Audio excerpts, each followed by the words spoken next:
I was born in Palm Island. My dad was called to help the priest to do church work. So my older brother, my brother before me, we were born there. My mom is from the Atherton Tableland around Tinaroo Dam, that area. She lived with her mother and her brother. She had a brother. And he told us they have to be careful of the other tribes, who invaded their camp. And all the parents will grab their children and run away and hide with them, hide them. These are the other tribes people would come and... I don't know who they were, But the tribe my mom comes from is the Yidinji tribe, Tableland Yidinji. See, the Yidinji tribe runs from Edmonton or somewhere around there down to Babinda and back up the Tableland, around the Tinaroo area. Yeah. And your father's tribe? Tell me about that. My father's tribe was here in Yarrabah. It's from Bessie Point, Gingara, and south to Palmer Point. They were mostly close to the Yidinji tribe because they lived close together. They were just over the hill. And they married into each other. My mom was sent here as a young girl from the Tableland, where she was born.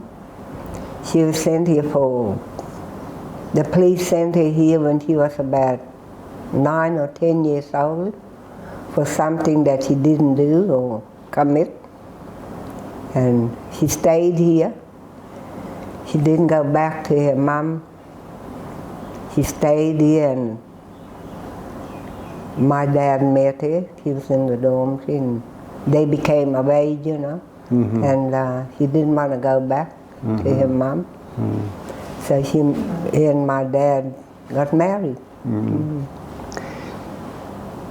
So the police sent her here. Yeah. She was only 9. Had she committed some crime, or what was the problem? Well, the people she was working for accused her of stealing something, which she didn't do. When she came here, they sent a word down to the superintendent and said they found that was missing. So my mom was sent away for no reason. I'm sure she missed her family and her... She was sent away from her parents. Did she talk about that experience to you? No. It was very hurtful, So growing up, your grandparents would have, on your mother's side, were still living on the Tablelands. So you didn't get to meet them. We met her. She came here in 1944, 45, or somewhere around that time. When we had the boat. We had the boat then running. And she was very old. A very old lady. That was the first and the last we ever saw of her mother. So your mother as a 9-year-old, when she came to Yarrabah, what was here, and what did she do here in Yarrabah? Where did she live? She was put in a dormitory. Was she able to talk language when she was? Yeah, she spoke a language, but she didn't talk it to us. Right. It was like taboo or whatever, They were scared to talk their language. These days, Aboriginal languages are celebrated, and children are using Aboriginal readers in schools. Why was it taboo? I don't know. I think that's how the white man made it, you know. Because most of the half-caste children, they weren't allowed to be with the family, you know, full blood. Because my mom, she's half-caste, she came from a full Aboriginal mother. Yeah. What about when she maybe got upset with you kids? Did she rouse on you in her language or something? No, she didn't speak one word of language. Wow. Yeah, but she spoke to the family, you know. Uncle, sometimes the uncle came down to visit her, and she talked language with him, but not with us. Did you pick up any words? No. How important is it to you now that that language is being revived? It's very important because we have no elders left now, you know. It's just myself and my brother. I'm the last, my brother and I, from our tribe, you know, from tribe here. And all the younger ones then. And did your mother tell any stories of when she was young, what life was like? No, that's the saddest part. She didn't talk to us about her life.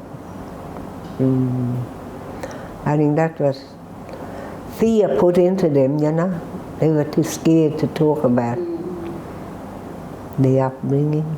The only thing my mom told us was every once in a while they'll have a big corroboree up at Tinaroo, where the Tinaroo Dam is now. That's their camping area. That's where they live. She said the other half of the tribes that lived around Gordonvale, Edmonton, and Babinda, same tribe, Yidinji tribe, they'll go up to Lake Tinaroo Dam, and they'll have a big corroboree. Yeah, my mom said they'll all get together and the tribes will have a big corroboree. They'll do it in their way and in their cultural way, you know. When it's a serious thing like maybe childbirth or death, you know. But she didn't tell us about that. So your father is from one tribal group, your mother is from another tribal group. Did that create any issues of conflict? No. They were more like friends, you know, friends. Yeah. Yeah. And how many people living in your home when you're growing up? My mom and dad, my two brothers, and 4 girls. 8. How many bedrooms? We all slept together. No bedroom, only the one big room. Grass roof those days, no iron. We had our local timber sawmill for timbers to build houses. And especially the manager, he had electricity in his place, and the matrons had it up in their quarters. But in the villages, in our homes, nothing. We had kerosene light. Palm flooring, yeah. Those who lived at that way, they had palm flooring. The palm trees that's growing there in the scrub, they'll cut it and split it in the middle. But it wasn't the thing during winter. Wind will come up. Yeah. There's a bit of gap, you know, in the flooring. And you have to be careful too. It's like splinters. Yeah.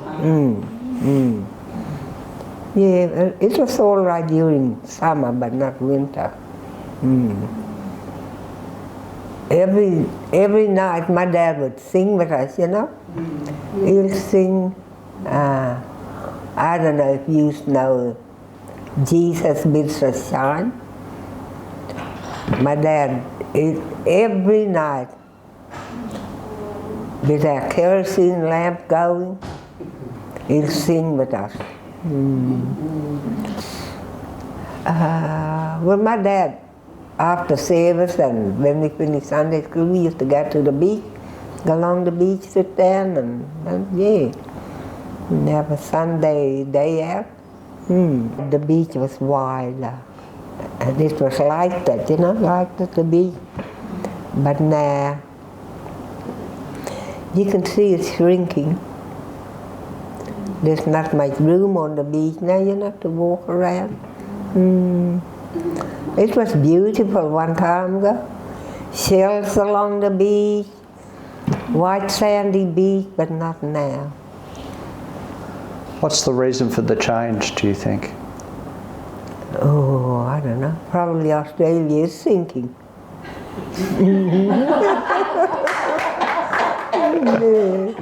Yeah, that's what I can see. Yeah.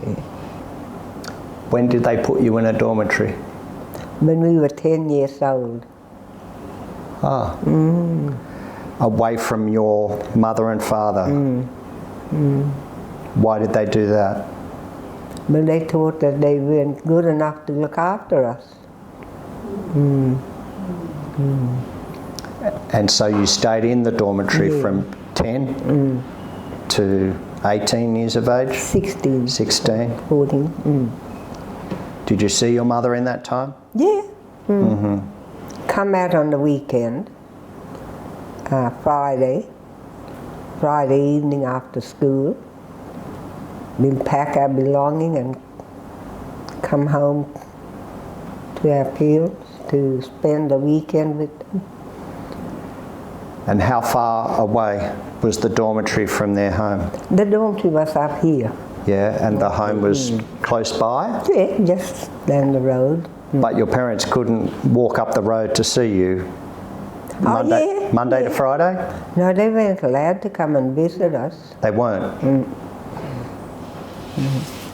How did you feel about that as a young child? Oh, it was terrible, you know. Not being able to sit down and talk with your parents, you know. Like they kept us away from them. But what they were doing was nothing, you know. Every evening about 5 o'clock we'll go to church, come back, we'll have a little time to play out on the lawn. We have to be indoors by 7 o'clock. Locked up then till next morning. Locked up? Did you ever try and run away? No. Couldn't have wire around the door, and it was very high upstairs. There was wire around? But we slept on cold floor. No beds. We had no beds in that dormitory. Winter time we'll all cuddle up, squeeze up together. Yeah. No bed, no nothing. Wind coming in through the open floor. No hot water to have a shower. What did you eat? Oh, we had cooked there, baked bread and meat. Well, they supplied us with meat, but no veggies. What did you learn at school that you didn't know before? Oh, we learned to add up and take away the tables and all that stuff. Yeah. Yeah. And so looking back from your childhood in Yarrabah to now, what changes have you seen over that time? Oh, what changes have I seen? Well, the changes I see now is we have motor cars driving around the street. We have bus services taking our children to school. I can remember there's a store here, over there, community store. And every Tuesday, the boat will bring fresh meat and bread. People will line up to get meat and bread. That is every Tuesday and Friday. And then on a Wednesday, they gave out free flour, sugar, tea, that stuff. You know, it was free ration. They gave that. But every Tuesday and Friday was meat night. So the boat coming late with the tide.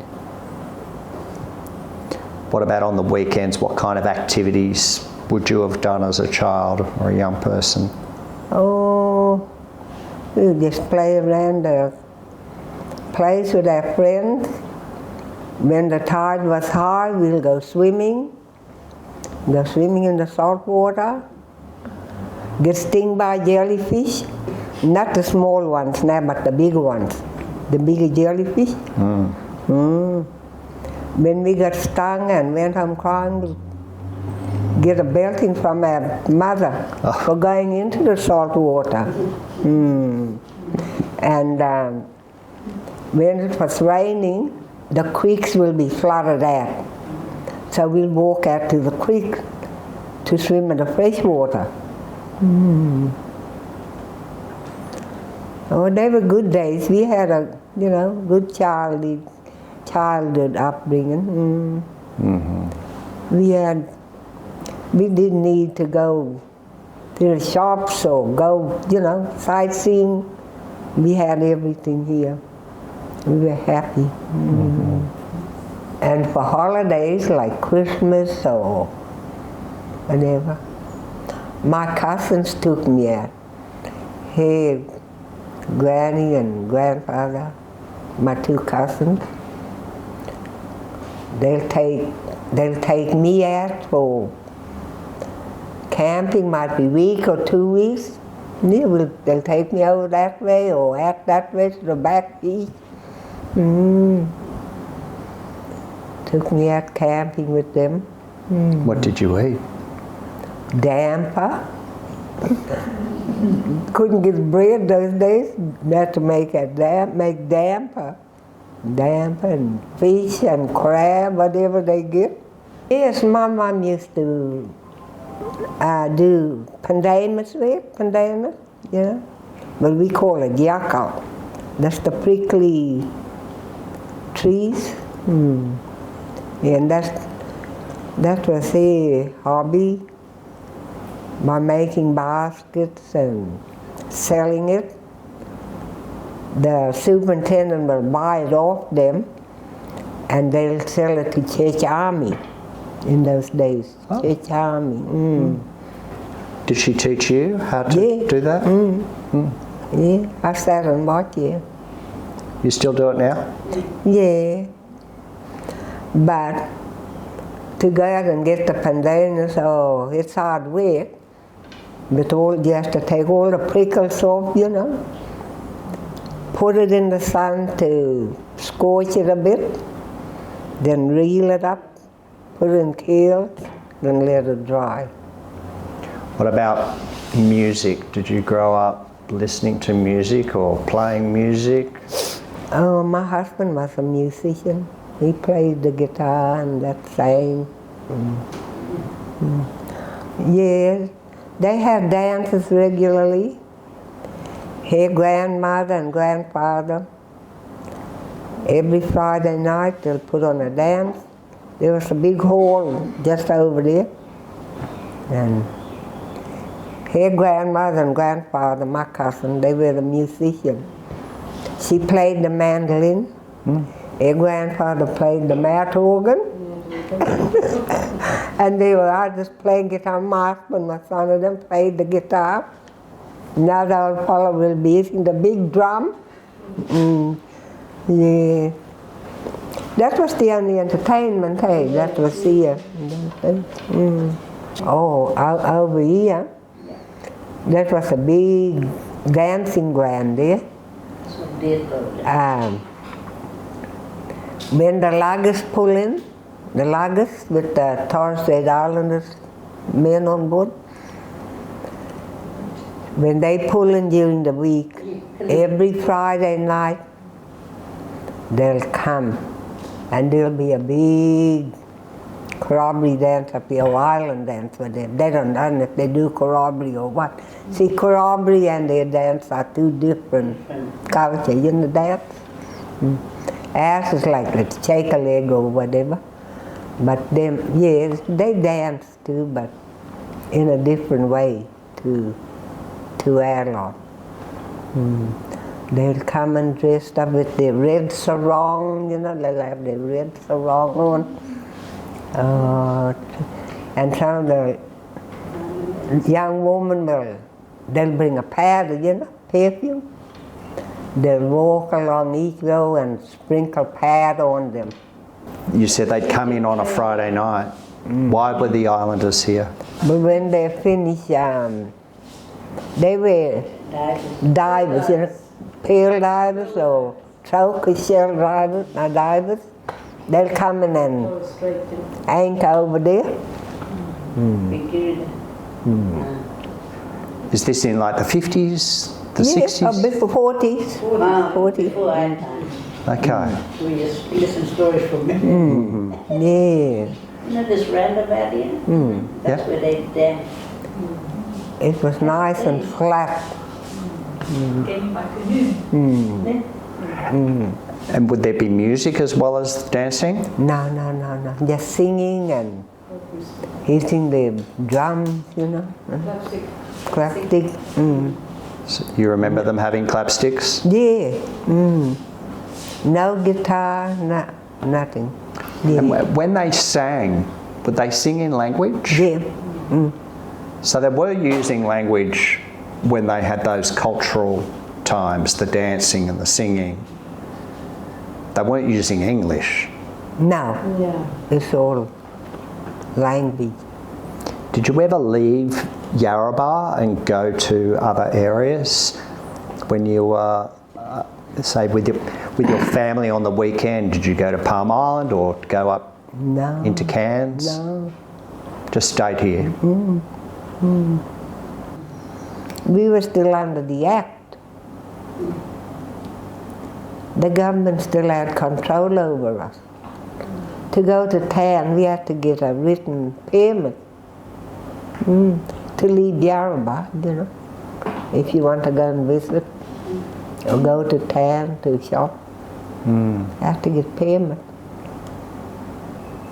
But now we're free, we can, you know, do whatever we want to do and go wherever we want to go, you know. When you finished school, you were 16 years of age. What was your first job? Well, I was sent out to a sheep station to do work, to do housework. Did you say you were sent? Yeah. Sent by who? The superintendent, them. So they were still controlling your life? Yeah, they were. Were you paid or you were just given food and lodging? They're doing banking. Food and lodging. Well, our money went into the bank and they sent the money back here. And we just, you know, got food, ate food and that. That's all. We didn't have any spending money. No money. The money come back here. They came back here, two families. No, the superintendent. Superintendent. They had no money. That's why They had no pocket money. And so They went down on the train yeah. and then went out to the station then. All carrying all the way to the place. So you were working as a domestic slave. Yes. Right. This is wages. The stolen wages, that's where coming, but still, it's not enough. But it's not enough. How often did you come home? We had to stay there until 1 year's up. And after that 1 year? Came home. Then I got a job in Cairns doing domestic work for some people. And did that money come back, or did you keep that money? The manager went to the manager. The manager here? Even though... The superintendent, they were known as. So you never had money of your own? No. It wasn't till you got married and your husband was earning money that you had money in the home? No, it wasn't, you know. I don't think that money was enough to buy bread and butter and milk. Yeah. It was very hard. Because they gave us, in between they gave us what they call free ration, you know. Flour, tea bag, sugar, meat.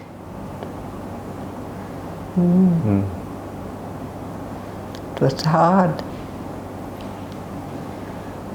And you look rather fit for 87 years of age. What's your secret to looking so great? I don't know. Yes. She doesn't wear glasses when she's sewing.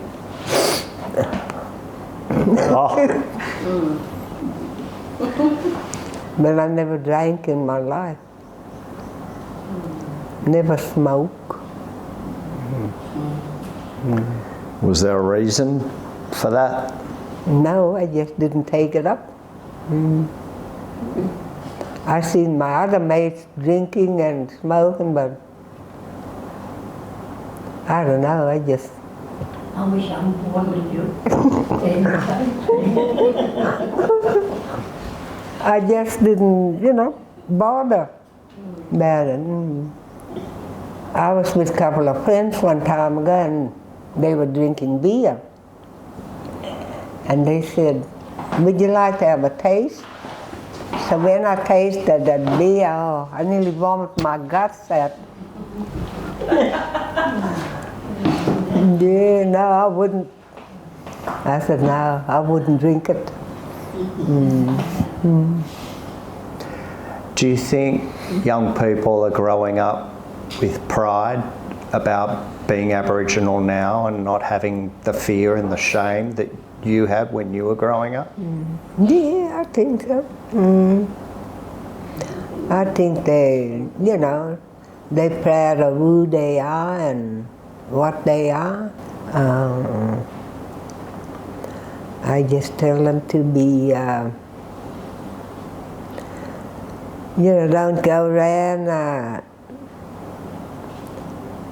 insulting other people or, you know, think they're better than somebody else. Just, you know, just remember who they are, what they are, and where they come from.